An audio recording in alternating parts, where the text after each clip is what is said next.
नमस्कार दोस्तों and welcome to my channel. कैसे हैं आप सब? उम्मीद है सब ठीक ठाक होंगे। तो आज क्या करेंगे, जो सीबीएसई क्लास आपकी 12th है उसका चैप्टर नंबर 6 है आपका एप्लीकेशन ऑफ डेरिवेटिव्स। इसकी एक्सरसाइज 6.1 है, हम उसको सॉल्व करेंगे। क्वेश्चन नंबर 12 तक ऑलरेडी सॉल्व कर चुके हैं, आगे देखते हैं। क्वेश्चन नंबर 13 है आपका, a balloon which always remain spherical has a variable diameter. एक बलून है जो हमेशा स्फेरिकल यानी स्फेयर के शेप में रहता है, उसका जो डायमीटर है वो वेरिएबल है यानी चेंज होता है। जैसे आप बलून को फुलाओगे वो स्फेरिकल तो रहेगा, लेकिन जैसे आप उसमें और हवा डालोगे वो और इन्फ्लेटेड होगा, वैसे वैसे उसका डायमीटर वेरी करेगा यानी चेंज होगा। तो उसका जो डायमीटर है वो यहाँ पे दे रखा है, यानी कि चेंजिंग या फिर कह सकते हो जो चेंजेबल वेरिएबल जो डायमीटर है वो है 3/2 2x प्लस में 1। Find the rate of change of its volume with respect to x। आपको क्या करना है, विद रिस्पेक्ट टू x आपको वॉल्यूम में क्या चेंज आएगा बलून के, वो फाइंड आउट करना है। बहुत ही ज्यादा सिंपल है। तो सबसे पहले तो यहाँ पे दे रखा है कि जो बलून है वो स्फेरिकल है, बलून इज स्फेरिकल। अब वो स्फेरिकल है तो हम क्या करेंगे, यहाँ पे जो जो चीज बोल रखी है उसको कंसिडर करेंगे। तो यहाँ पे डायमीटर बोला है तो डी हम डायमीटर को कंसिडर कर लेंगे, वॉल्यूम बोली है तो वॉल्यूम वी मान लेंगे, और साथ ही में डायमीटर दे रखा है तो आप क्या कर सकते हो, डायमीटर अगर आपको दे रखा है तो आप यहाँ पे उसका हाफ करके रेडियस यानी आर भी कंसिडर कर सकते हो। तो यहाँ लिख देते हैं let diameter of the balloon is equal to D. इसी तरीके से radius of the balloon, balloon कह लो बैलून कह लो एक ही है भाई, ठीक है। हमने रेडियस माना तो रेडियस आर ले लेते हैं, and volume of the balloon is equal to V. अब स्फेरिकल है, कुछ इस तरीके का रहेगा, ठीक है। आपने क्या किया, जो इसके अंदर की वॉल्यूम है कि इसके अंदर कितनी हवा भरी जा सकती है, आपने उसको v मान लिया। इसके डायमीटर को आप कह सकते हैं आपने d मान लिया, और इसके रेडियस को आपने r मान लिया, ठीक है। तो आपने कंसिडर तो कर लिया है। अब आपको क्या दे रखा है, आपको डायमीटर दे रखा है, तो यहाँ लिख देंगे हम गिवन। आपको यहाँ पे डायमीटर क्या दे रखा है, वेरिएबल है और उसकी वैल्यू दे रखी है 3/2 2x प्लस में 1 यहाँ पे आपको दे रखी है। अब आपको क्या फाइंड आउट करना है, आपको फाइंड आउट करना है rate of change of volume with respect to x, यानी dv/dx यहाँ पे आपको फाइंड आउट करना है। अब आपको यहाँ पे क्या पता है, आपको वॉल्यूम पता है, ठीक है। तो हम यहाँ पे लिख देते हैं, सबसे पहले तो हम ये लिख देते हैं टू फाइंड dv/dx, ये क्या होता है, rate of change of volume with respect to x, ठीक है। ये आपको फाइंड आउट करना है, और उसके लिए आपको v यानी वॉल्यूम की वैल्यू पता होनी चाहिए, जो हमें पता है क्योंकि ये स्फेरिकल है तो स्फेयर की जो वॉल्यूम होगी वही इसकी वॉल्यूम का फॉर्मूला लगेगा। तो हम यहाँ लिख सकते हैं we know that volume of spherical balloon is equal to 4/3 pi R cube, ठीक है। तो ये स्फेयर की वॉल्यूम होती है, तो जो हमारा बलून है वो स्फेरिकल है तो उसकी भी ये वॉल्यूम होगी। अब ये जो वैल्यू आई है आपके पास, वॉल्यूम ऑफ स्फेरिकल बलून, आपने इसको v माना था, v is equal to 4/3 pi R का क्यूब। अब हमें क्या करना है, dv/dx चाहिए, तो ये जो वैल्यू आई है ये हम क्या करेंगे, इसको डिफ्रेंशिएट कर देंगे, इसकी मदद से फाइंड आउट करेंगे dv/dx। तो हम क्या करेंगे, ये जो v है यहाँ पे हम क्या करेंगे, बोथ साइड इसको डिफ्रेंशिएट कर देंगे विद रिस्पेक्ट टू x, ठीक है। तो यहां लिख देते हैं differentiating both sides with respect to x। तो ये क्या हो जाएगा, dv/dx इज इक्वल टू 4/3, और जो पाई है वो कांस्टेंट है, ये हो जाएगा 3, यहाँ पे फ्रंट में आ जाएगा r का स्क्वायर और dr/dx, ठीक है। अब आपको ये वैल्यू फाइंड आउट करनी है, और dr/dx की वैल्यू आपके पास है, और वो कैसे है, तो ये जो वैल्यू आई है आपके पास, आप सिंपली आपने क्या किया, dr/dx लिख दिया। लेकिन आप चाहो तो आप इसको क्या कर सकते हो, ये जो वैल्यू आई आप इसको सिर्फ और सिर्फ इतने से भी सॉल्व कर सकते हो। एक तो इस तरीके से आप इसको सॉल्व कर सकते हो, और दूसरा जो सिंपल तरीका रहेगा इसको सॉल्व करने का, आप क्या करोगे, dv/dx लिखोगे इज इक्वल टू 4/3 पाई आ जाएगा, और ये जो r का क्यूब है, ये जो r का क्यूब आपको दिखाई दे रहा है, आप क्या करोगे, इसका आपको यहाँ पे डेरिवेटिव फाइंड आउट करना है, जो हमने इस तरीके से फॉर्मूला लगा के लिख दिया है। लेकिन अगर आप इसको ऐसे करोगे तो आपको फर्दर काफी ज्यादा कॉम्प्लेक्स कैलकुलेशंस करने पड़ सकते हैं। इस वजह से हम क्या करेंगे, सीधा यहाँ पे आर क्यूब की वैल्यू लिख देंगे। और आपके पास कैसे आएगी वैल्यू, आपको डायमीटर क्या दे रखा है 3/2, 2x प्लस में 1 दे रखा है। इसको अगर 2 से डिवाइड करेंगे तो r की वैल्यू आ जाएगी 3, 2x प्लस में 1 डिवाइड में 4। ठीक है, अब ये r की वैल्यू है तो यहाँ पे r की जगह पुट कर देंगे और यहाँ पे क्यूब कर देंगे इसका।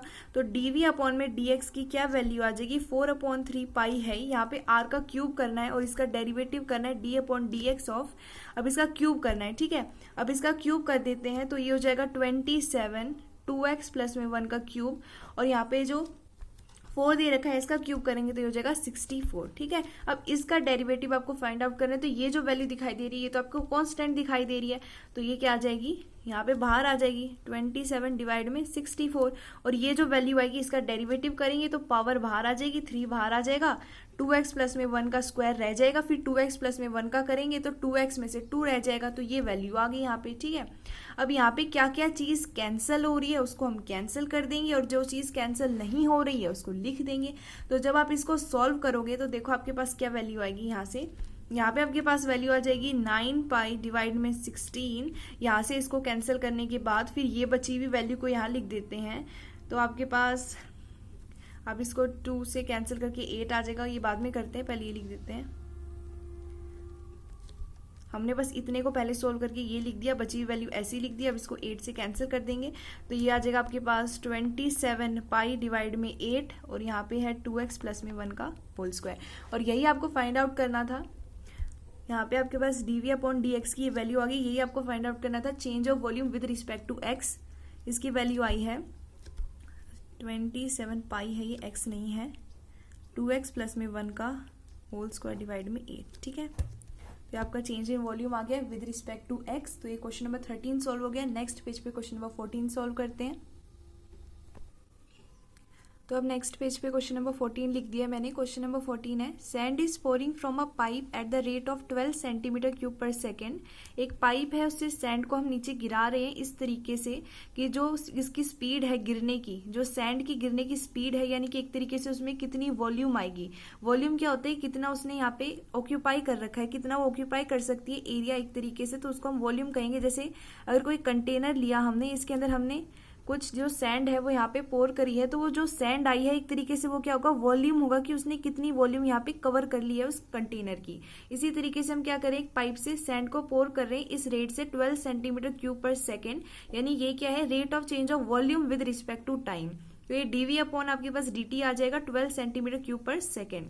The following sand forms a cone. अब ये जो सैंड गिरेगी इस तरीके से कुछ गिरेगी, जब एक पाइप से हम क्या करेंगे, सैंड को गिराएंगे तो सैंड जो है इस तरीके से अरेंज हो जाएगी कोन के फॉर्म में। ठीक है, अब ये जो कोन बनी है हमारे सैंड की on the ground in such a way that the height of the cone is always 1/6 of the radius of the base. अब ये जो बेस है इसका जो रेडियस होगा उसका क्या है, ये जो हाइट है 1/6 रहेगी, यानी जो हाइट रहेगी 1/6 ऑफ रेडियस रहेगी। इस तरीके से ये कोन यहाँ पे बन गई है हमारे सैंड की। How fast is the height of the sand cone increasing when the height is 4 centimetre. यानी कि हम इस पाइप से पोर करते रहेंगे इस स्पीड से हमारी सैंड को। आपको ये बताना है कि क्या रेट होगा कि ये जो हाइट है इसकी जब 4 सेंटीमीटर रहेगी उस समय कितनी फास्ट जो हाइट है सैंड की इंक्रीज होने वाली है। ये जो कोन है इसकी हाइट कितनी फास्ट बढ़ेगी जिस समय हाइट हमारी क्या रहेगी, हमारी ये रहेगी 4 सेंटीमीटर। ये हमको यहाँ पे फाइंड आउट करना है। तो इसका आंसर देखते हैं। तो यहाँ पे जो सैंड है वो कोन में फॉर्म हुई है, तो यहाँ पे हम वॉल्यूम भी कंसिडर करेंगे किस चीज की, यहाँ पे कोन की करेंगे, क्योंकि जो सैंड की फॉर्मेशन हुई है वो कौन से शेप में हुई है, कोन में हुई है। ठीक है, तो यहाँ पे जो गिवन है सबसे पहले वो लिख लेते हैं। यहाँ पे गिवन एक तो हमको दे रखा है dv अपॉन में, यहाँ पे dt दे रखा है, वो है 12 सेंटीमीटर क्यूब पर सेकेंड, ये इक्वेशन नंबर 1 मान लेते हैं। एंड आपको ये दे रखा है कि h की वैल्यू क्या रहेगी, 1/6 ऑफ r, यानी रेडियस रहेगी ऑफ द बेस। तो ये हमारी सेकेंड इक्वेशन मान लेते हैं। अब इसी सेकेंड इक्वेशन को हम इस तरीके से अरेंज कर सकते हैं, r is equal to 6h। Second equation को हम इन दोनों तरीके से अरेंज कर सकते हैं कि अगर हमें h की वैल्यू चाहिए तो उसकी जगह ये वैल्यू पुट कर सकते हैं, या फिर r की जगह हम 6h लिख सकते हैं। ठीक है, अब आपको जो फाइंड आउट करना है वो लिख लेते हैं। टू फाइंड, यहाँ पे आपको फाइंड करना है कि जो हाइट है वो किस रेट से इंक्रीज होगी विद रिस्पेक्ट टू टाइम, जिस समय हमारी हाइट क्या रहेगी 4 सेंटीमीटर रहेगी। तो अब यहाँ पे हमको क्या क्या वैल्यू चाहिए, यहाँ पे एक तो आपको वॉल्यूम की मदद से हमें क्या करना पड़ेगा, DH अपॉन जो DT है फाइंड आउट करना पड़ेगा जब H की वैल्यू क्या है 4 सेंटीमीटर है। तो उसके लिए सबसे पहले क्या करेंगे, जो कोन बनी है उसकी हम क्या करेंगे, डायमेंशंस को कंसिडर कर लेंगे। R हम क्या मान लेते हैं, रेडियस मान लेते हैं, और H हमारी हाइट मान लेते हैं, और V जो है हमारी वॉल्यूम ऑफ द कोन मान लेते हैं। ठीक है, अब हमें क्या चाहिए, हमें यहाँ पे चाहिए DH अपॉन DT। उसको फाइंड आउट करने के लिए हम क्या करेंगे, वॉल्यूम के फॉर्मूले का इस्तेमाल करेंगे। तो यहाँ लिख देते हैं we know that volume of the cone, या लिख सकते हैं volume of the cone shaped sand is equal to, अब वॉल्यूम ऑफ द कोन की बात करें तो कोन का यहाँ पे फॉर्मूला लगाएंगे जो होता है 1/3 pi r² h।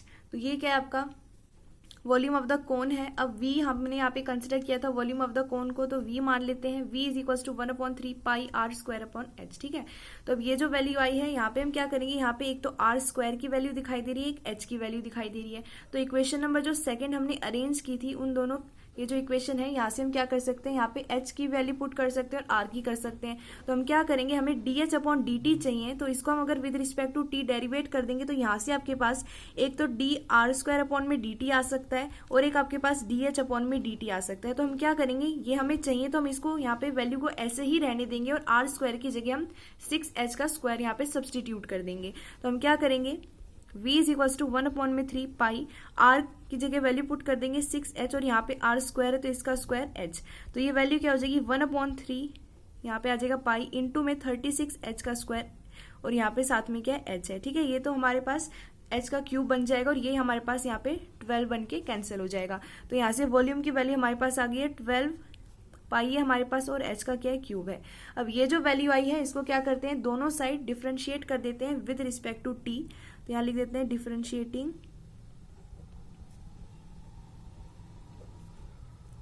Both sides with respect to time, यानी कि हमारा t, तो ये हो जाएगा dv upon dt is equal to 12, और जो पाई है वो हमारा कांस्टेंट है तो ये ऐसे ही रहेगा। h के क्यूब का हम क्या करेंगे, डिफरेंशिएट करेंगे, तो ये हो जाएगा 3h का स्क्वायर, फिर ये हो जाएगा dh अपॉन में dt। अब ये वैल्यू हमको फाइंड आउट करनी है। ठीक है, और dv अपॉन dt की वैल्यू हमें ऑलरेडी प्रोवाइडेड है कि जब पाइप से हम डाल रहे हैं तो change in volume with respect to time हमारा 12 आ रहा है, तो यहाँ पे वैल्यू सब्सटीट्यूट कर देते हैं। ये हो जाएगा 12 is equal to 12 pi 3h का स्क्वायर DH अपॉन में DT। यहाँ से 12 और 12 कैंसिल हो जाएगा, तो जो DH अपॉन DT की वैल्यू आएगी वो कितनी आएगी, 1 डिवाइड में पाई 3h का स्क्वायर।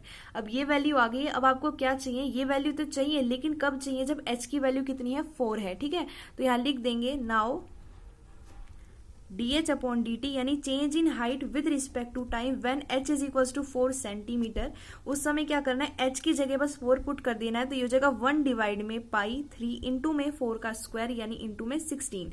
तो यहाँ से आपके पास वैल्यू आ जाएगी 1 डिवाइड में 48, और ये जो वैल्यू आई है साथ में क्या है पाई भी रहेगा, और यहाँ पे हाइट बोली है तो सेंटीमीटर आ जाएगी यूनिट, और डिवाइड में क्या आ जाएगा पर सेकेंड आ जाएगा। तो ये क्या हमारी पॉजिटिव वैल्यू आई है, यानी कि हाइट क्या होगी, इंक्रीज होगी इस रेट से। यहाँ लिख देंगे hence height of the sand cone is increasing at the rate of 1 divide में 48 पाई सेंटीमीटर पर सेकेंड। ठीक है, तो ये हमारा क्वेश्चन नंबर 14 यहाँ पे सॉल्व हो गया। नेक्स्ट पेज पे क्वेश्चन नंबर 15 सॉल्व करते हैं। तो अब नेक्स्ट क्वेश्चन देखते हैं। Question number 15, the total cost CX in rupees associated with the production of X units of an item is given bye. अब बोला है कि जो टोटल कॉस्ट है इन रुपीज के अंदर किसी भी एक प्रोडक्शन हो रही है X यूनिट की, वो इस तरीके से गिवन है। ये टोटल कॉस्ट दे रखा है किसी भी X यूनिट के प्रोडक्शन का। Find the marginal cost when 17 units are produced. जैसे X यूनिट जब प्रोड्यूस होंगी तब टोटल कॉस्ट ये है, हमें फाइंड आउट करना है कि मार्जिनल कॉस्ट क्या होगा जिस समय 17 यूनिट्स क्या होंगी एक पर्टिकुलर चीज की प्रोड्यूस की जाएंगी। तो इसका आंसर देखते हैं। तो सबसे पहले मार्जिनल कॉस्ट क्या होता है, मार्जिनल कॉस्ट का मतलब क्या होता है कि जो टोटल हमारे पास कॉस्ट है उसमें कितना चेंज आएगा पर में कितनी यूनिट प्रोड्यूस हो रही है उसके रिस्पेक्ट में। ये क्या होता है, change in total cost divide में नंबर ऑफ यूनिट्स प्रोड्यूस्ड। ठीक है, ये क्या होता है, मार्जिनल कॉस्ट होता है। तो टोटल कॉस्ट ये दे रखा है, इसका चेंज करना है, यानी कि डी ऑफ टोटल कॉस्ट यानी change in total cost divide में units, number of units produce. तो यहाँ पे एक्स है तो हम क्या लेंगे, यहाँ पे डिवाइड में डी एक्स लेंगे। ठीक है, यानी इसको क्या करना है, डिफरेंशिएट करना है विद रिस्पेक्ट टू एक्स, और इसकी वैल्यू फाइंड आउट तो करनी है जिस समय एक्स की वैल्यू क्या रहेगी, 17 रहेगी। ठीक है, तो ये हमें फाइंड आउट करना है यहाँ पे। तो यहाँ पे निकाल लेते हैं, marginal cost is equal to change in total cost divide में यूनिट्स प्रोड्यूस, ये आपको फाइंड आउट करना है, इज इक्वल टू, तो ये क्या हो जाएगा यहाँ पे, ये तो हमारे सबसे पहले वैल्यू लिख देते हैं, ये हमारे टोटल जो कॉस्ट है उसकी वैल्यू है यहाँ पे 15x प्लस में 4000 डिवाइड में यहाँ पे dx आ जाएगा, क्योंकि नंबर ऑफ यूनिट्स यहाँ पे कितनी है, x ही प्रोड्यूस है यहाँ पे जिस समय टोटल कॉस्ट की वैल्यू दे रखी है। तो अब इसको डेरिवेट कर देते हैं विद रिस्पेक्ट टू x। अब यहाँ पे सबसे पहले ये तो कांस्टेंट है तो ये तो कांस्टेंट ही रहेगा, फिर ये x स्क्वायर है, पावर पहले आ जाएगी, x ऐसे ही रहेगा क्योंकि एक पावर माइनस हो जाएगी तो 2 - 1 1 रह जाएगा, फिर dx अपॉन dx हो जाएगा। माइनस में 0.003 हमारा कॉन्स्टेंट है, पावर पहले आ जाएगी, 2x रह जाएगा ये। ठीक है, उसके बाद यहाँ पे ये जो वैल्यू है क्यूब है तो यहाँ पे स्क्वायर रह जाएगा, उसके बाद ये 2x हो जाएगा, प्लस में 15 ऐसे ही रहेगा, कांस्टेंट है, x हमारा आपकी बार dx अपॉन dx हो जाएगा यानी 1 हो जाएगा, प्लस में 4000 कांस्टेंट है तो हमारा वो 0 हो जाएगा। तो ये वैल्यू हमारे पास आ जाएगी। अब ये जो वैल्यू आई है ये हमें फाइंड आउट तो करनी है, लेकिन ये तब फाइंड आउट करनी है हमें जिस समय हमारे पास वैल्यू क्या रहेगी, x की 17 रहेगी। तो सबसे पहले हम क्या करेंगे, यहाँ पे लिख देंगे marginal cost at x is equal to, हमें कितनी यूनिट्स प्रोड्यूस दे रखी है, 17। तो अब क्या करेंगे, ये हमारे पास मार्जिनल कॉस्ट की वैल्यू आ गई, अब ये फाइंड आउट करनी है जिस समय x की वैल्यू 17 रहेगी। तो इक्वेशन नंबर 1 के अंदर हम क्या करते हैं, पुट कर देते हैं x इज इक्वल टू 17। तो ये हो जाएगा marginal cost at x is equal to 17 is equal to 0.007 into में 2 इंटू में 17 का स्क्वायर माइनस में 0.003 इंटू में 2 और इंटू में x यानी इंटू में 17 प्लस में 15। अब ये जो वैल्यू आई है इसको सॉल्व करेंगे तो हमारे पास मार्जिनल कॉस्ट आ जाएगा इज इक्वल टू 20.967। अब ये जो मार्जिनल कॉस्ट आया ये रुपीज में आया तो यहाँ लिख देते हैं hence required marginal cost is rupees 20.967। ठीक है, तो यहाँ पे हमारा क्वेश्चन नंबर 15 सॉल्व हो गया। नेक्स्ट क्वेश्चन है क्वेश्चन नंबर 16। क्वेश्चन नंबर 16 भी हमारा सेम क्वेश्चन नंबर 15 जैसा है। क्वेश्चन नंबर जो हमारा 15 है उसके अंदर में मार्जिनल कॉस्ट फाइंड आउट करना था और क्वेश्चन नंबर 16 के अंदर marginal revenue. The total revenue in rupees received from the sale of X unit of a product is given by, जब X यूनिट प्रोड्यूस हुई थी उस समय जो हमारा रेवेन्यू था रुपीज के अंदर वो था revenue RX is equal to 13x square plus में 26x प्लस में 15।